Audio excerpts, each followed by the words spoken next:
This comes as a big surprise to probably like maybe 2 people. E3 is over. That's it. It's done. There will be no more E3. After more than 2 decades of E3, each one bigger than the last, the time has come to say goodbye. Thanks for the memories. Dude, I remember every single year looking forward to E3, having shit totally pop off, getting excited for it, announcing it's the end of an era. It really is. This is genuinely fucking sad, man. Yeah, each one bigger than the last. Well, I'm not sure about that. COVID killed E3. Well, I think also, so here are a number of other things that killed E3. A lot of publishers now are running their own events. Like, there's the Xbox show, PlayStation State of Play, Nintendo Direct, Ubisoft whatever the fuck, BlizzCon. I think those are the main ones, right? And so maybe there's another one that I just can't think of right now, but that's basically it. So all of these different publishers have their own platforms now, and you look at it from ExileCon. Yeah, there you go. And what's this here? And also the Game Awards. The Game Awards is also there. But a lot of these companies, right, because now they have, like, basically putting on an event was a lot harder to do 15 years ago than it is now. Like, nowadays, everybody has access to OBS. You don't need all these crazy cameras. You just need OBS, a webcam, and you can just do it. So because you don't have so much stuff that you need to do, like you don't have this like massive production requirement, you can just put it out, and that's it. So what about IGN? I mean, IGN isn't really a live event, right? It's usually not. Usually they repost videos and they just post reviews. You know, that's mainly what they do. But yeah, E3 is fucking dead. E3 was about diversity, now not games. Well, there's a lot of things that are about diversity. I don't think that's the reason why it fell off. Let's be real.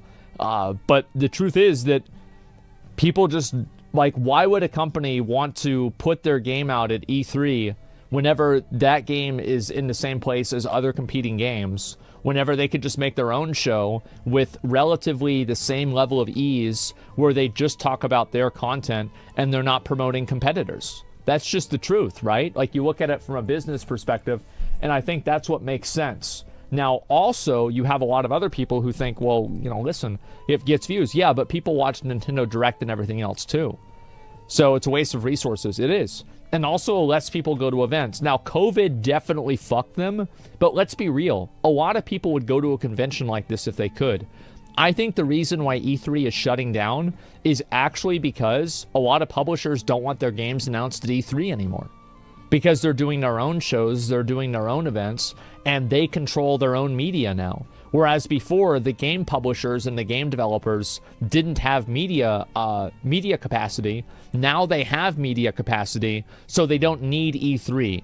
E3 was like a middleman there, and you had like the game developer, and then E3, you know, markets the game, and then you have the consumer, right? But now the game developer also, how much does it cost to get like your game at E3? Probably a lot of money, right? But like, you can just pay a streamer $20,000, $50,000, and your game is going to be there, and they'll stream your game for an hour. And that advertisement is worth a lot more money. So the truth is that the entire economy around video games has totally fucking changed. Leaked? Oh, it's not leaked. They pay me way more.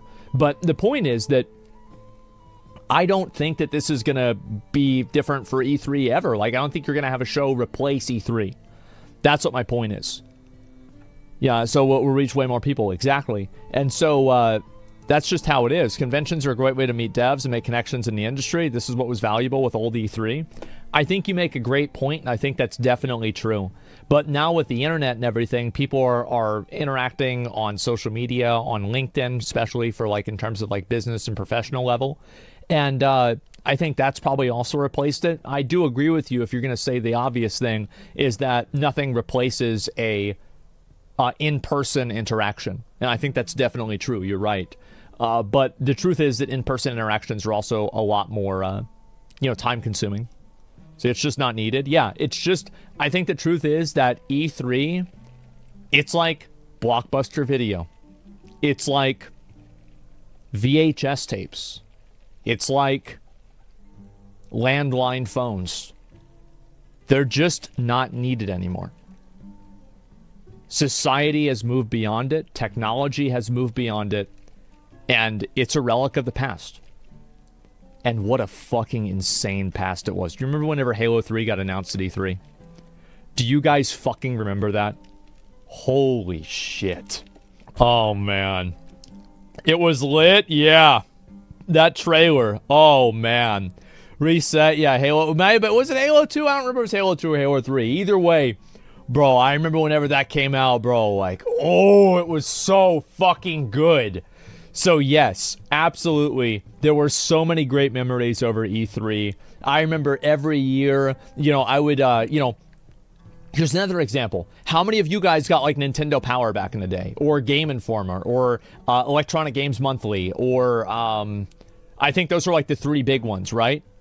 Yeah, you guys all got... I did, too. I have all of my old, like, 90s Nintendo Power. Right? I have a ton of them. And like some of them that I didn't have, I would buy some of them, right? I really like collecting stuff when I was younger, and so I have a lot of that stuff. And anyway, I had this stuff, and you would like watch it, you'd like read it, and it'd be like, oh, these are what the games are coming out are going to be. And this is what this is what Blizzard's making. This is what THQ is making. This is what Squaresoft is making, right? This is the new Final Fantasy game. It's Final Fantasy X. It looks amazing. Right? And nobody's getting Game Informer anymore. Like, nobody does that. Like, nobody orders, like, video game magazines anymore. It's not a thing. Because the internet. It was like visual information overload at E3. Yeah, I never have gone to E3 myself. But yeah, it was something that people would look for. What advice can you give indie devs? Advice that I could give indie devs.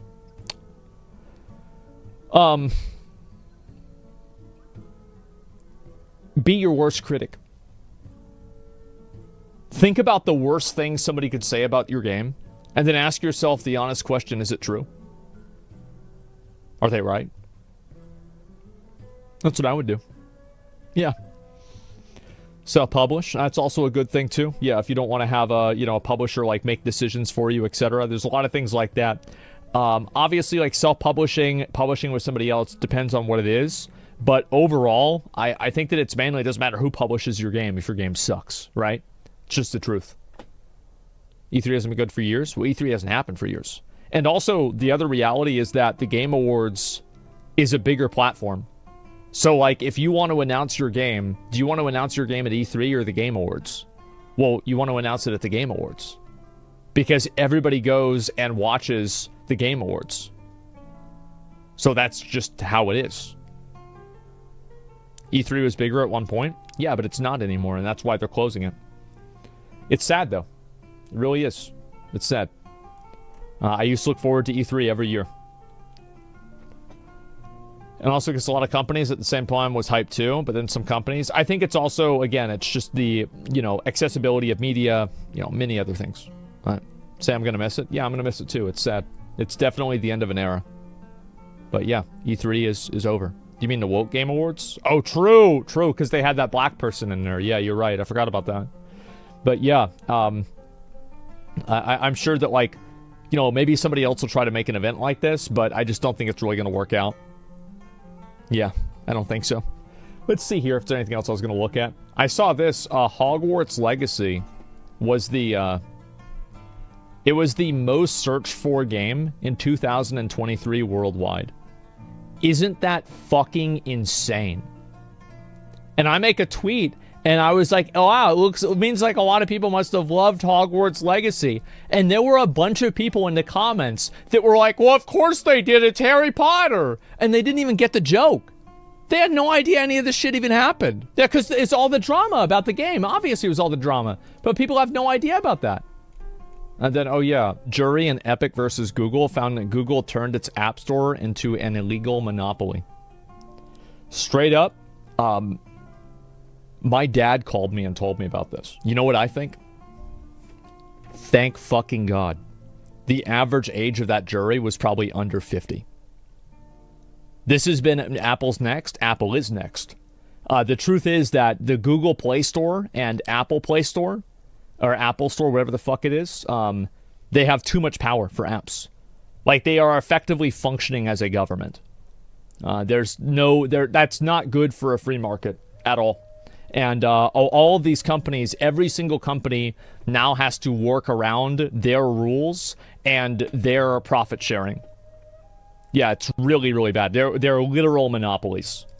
So yeah, I'm really glad to see this happen, and I hope this continues. And I hope they break this up and they allow people to make apps for whatever the fuck they want, you know? Apple already won against them. Well, I mean, we'll see what happens. After this happens, maybe then I'll reevaluate the Apple one. We'll have to see.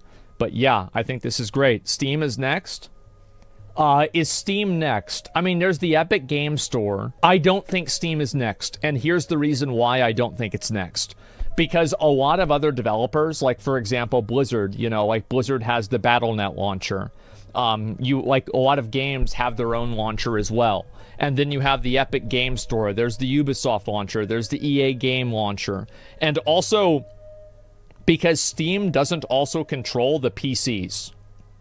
I think a better comparison, and what would make more sense, is if, like, theoretically, Steam was Microsoft. And because everybody uses Windows, you can only download video games through Steam into a Microsoft PC. But because Steam doesn't own the PC, there's not really that same level of, like, vertical integration where they can effectively turn it into an entire monopoly. So I don't think Steam is a good example. I don't think Steam is going to be hurt by this or affected by this at all, because it's not just that Google owns this. It's also that, like, you know, for Apple, for example, they also own the phones too, right? Samsung owns the phones too. Xbox and PlayStation are next? I don't know. I'm genuinely not sure.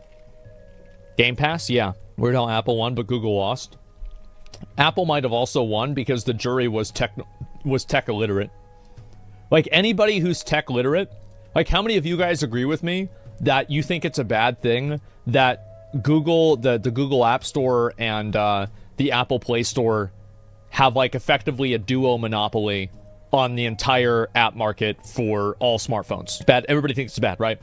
But, like, the problem is that if I explain, or if you ask somebody, like, is it okay for Apple to have apps on their phone and decide what apps are on their phone? If you ask somebody who's 67 years old, they probably wouldn't understand the context behind it because they didn't grow up with phones in the same way that we did, right? And even I didn't, as the same way that, like, somebody who's, like, you know, like 19 now does. So a lot of them are unironically boomers, and there's just a knowledge diff. That's it. Straight up knowledge difference. That simple. But they hate TikTok? Yeah, but they don't know anything about TikTok. They just hate it because they're supposed to. Is it okay for Nintendo to decide what apps go on their Switch store? I'd have to really think about that. I mean, personally, like, the truth is that it's more okay for Nintendo because every single person doesn't own a Nintendo Switch. That's really the truth. The reason why this is happening is because everybody owns smartphones, and it's such a massive thing. So it's like an example of, like, if everybody owned a Nintendo Switch and this became an issue for people culturally, then yes, probably it would change. But the reality is that the reason why this is being addressed is because of how prevalent it is in society. That's just the truth. It's like the entire US. Yeah, exactly. Like, it's everybody.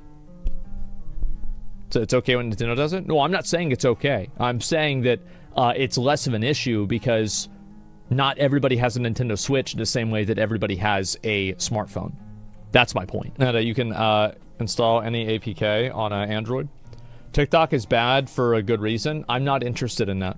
I don't want to argue with you about whether you think TikTok is bad or not. I don't care what your opinion is. Nobody does. Your message has already been erased by the other chat people. So anyway, this is a very good thing, and I hope that more of these effective corporate technological, like these like corporate tech company monopolies keep getting fucked. I'm so happy to see this. This is amazing.